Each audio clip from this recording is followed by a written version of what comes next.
Assalamualaikum everyone, welcome back to my channel. My name is Shagufta Shahbaz Ahmed. Please subscribe my channel और bell icon को ज़रूर press करिए ताकि नई आने वाली वीडियो का नोटिफिकेशन आपको फ़ौरन मिल सके। अस्सलाम वालेकुम स्टूडेंट्स, आज के वीडियो लेसन में आप जानेंगे कि इम्पेरेटिव सेंटेंसेस को आप कितनी आसानी से एक्टिव वॉइस से पैसिव वॉइस में चेंज कर सकते हैं।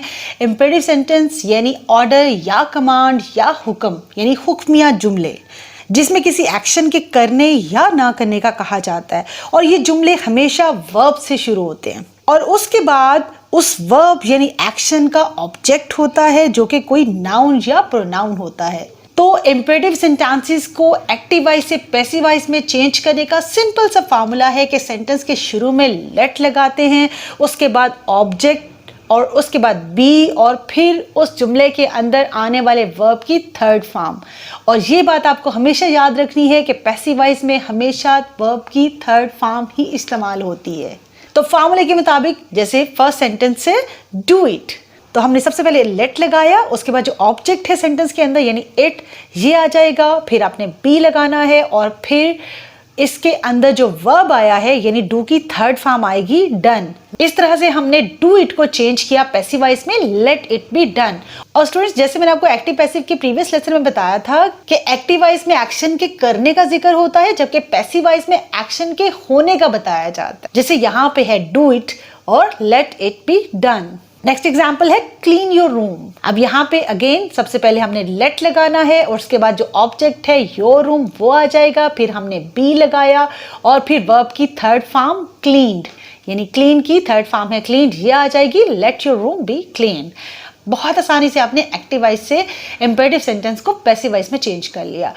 नेक्स्ट एग्जाम्पल है put out the candle. Put out जो है वो एक फ्रेजल वर्ब है, इसका मतलब है बुझाना यानी मोमबत्ती को बुझा दो। इस सेंटेंस में भी सबसे पहले लेट और उसके बाद जो ऑब्जेक्ट है कैंडल वो आ जाएगा और उसके बाद बी और फिर थर्ड फॉर्म ऑफ पुट जो कि पुट ही होती है वो आएगी let the candle B put out. तो स्टूडेंट्स, एक्टिव से पैसिव में चेंज करने के लिए आपको थर्ड फॉर्म का पता होना बहुत जरूरी है। जैसे कट पुट और शट की first second third form same होती हैं। नेक्स्ट एग्जांपल है ओपन द गेट। तो सबसे पहले हमने लेट लगाया, फिर द गेट जो ऑब्जेक्ट है वो आ गया, फिर बी और फिर third form of open open let the gate be opened. अगली मिसाल है टेक दिस मेडिसिन।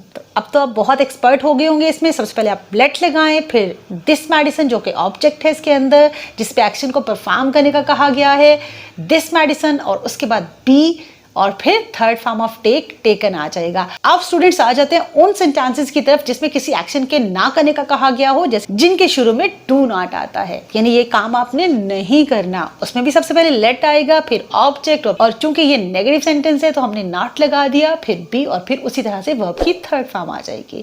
यानी सिर्फ आपने इसके अंदर ऑब्जेक्ट के बाद नॉट का एडिशन करना है। फर्स्ट एग्जाम्पल है डू नॉट थ्रो स्टोन्स। तो बिल्कुल सिंपल सेंटेंसेस की तरह। तो यहाँ पे भी शुरू में लेट आ गया, उसके बाद ऑब्जेक्ट स्टोन्स और फिर नॉट और फिर बी और फिर थ्रो की थर्ड फॉर्म आ जाएगी thrown. Let stones not be thrown. Next sentence है do not steal his money. Again सबसे पहले लेट फिर हिज मनी जो कि ऑब्जेक्ट है वो आ जाएगा, फिर आपने नॉट ऐड किया और उसके बाद बी और फिर स्टील की थर्ड फॉर्म है stolen let his money not be stolen. Next example है do not pluck the flowers. तो इस सेंटेंस को आप खुद से ट्राई करें। तो इस सेंटेंस में सबसे पहले लेट और फिर ऑब्जेक्ट आ जाएगा द फ्लावर्स और उसके बाद नॉट और फिर बी और फिर प्लक की थर्ड फॉर्म आ जाएगी pluck let the flowers not be pluck. Do not open the door. तो अब इतनी प्रैक्टिस करने के बाद तो आपको बिल्कुल क्लियर हो जाना चाहिए कि सबसे पहले लेट आएगा, उसके बाद ऑब्जेक्ट द डोर, फिर नॉट और फिर बी और फिर ओपन की third form let the door not be opened.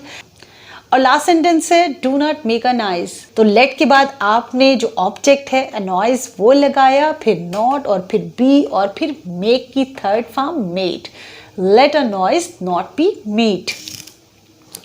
तो स्टूडेंट्स, आई होप कि आप इम्पेरेटिव सेंटेंसेस के एक्टिव वॉइस से पैसिव वॉइस में चेंज के स्ट्रक्चर को बहुत अच्छी तरह समझेंगे और इसको प्रैक्टिस करेंगे। I hope you will do this practice. Thank you. Thanks for watching this video. Viewers, I am sure ये वीडियो इंग्लिश लैंग्वेज लर्निंग में आपकी बहुत हेल्प करेगी। इंग्लिश ग्रामर या पार्ट्स ऑफ स्पीच से रिलेटेड अगर आप कोई क्वेश्चन करना चाहते हो तो please ask me in comments. Please like, share and subscribe my channel. See you again in next video. Bye.